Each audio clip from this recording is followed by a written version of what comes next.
আসসালামু আলাইকুম ভিউয়ার্স, আপনারা সকলেই জানেন ভারত ফারাক্কার 109টি গেটই খুলে দিয়েছে। ভারত শুধু এই ফারাক্কা গেট দিয়েছে বাঙালি জাতিকে পানিতে ডুবিয়ে মারার জন্য।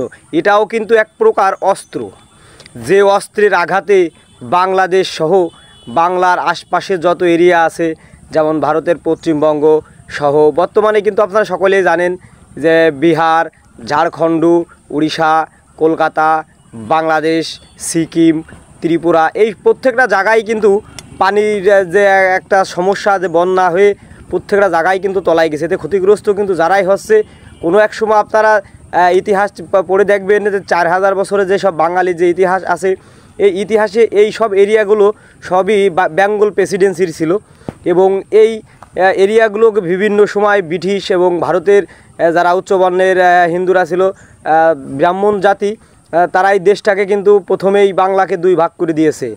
বাংলা সব সময় উৎপাদনের শীর্ষে ছিল। কোনো এক সময় মুঘল সাম্রাজ্যের স্বর্গরাজ্য ছিল বাংলা প্রদেশ বা আজকের বাংলাদেশ। তাই সকলের কাছে বলবো, বাঙালিরা যে যেখানে আছেন সকলে ঐক্যবদ্ধ হন।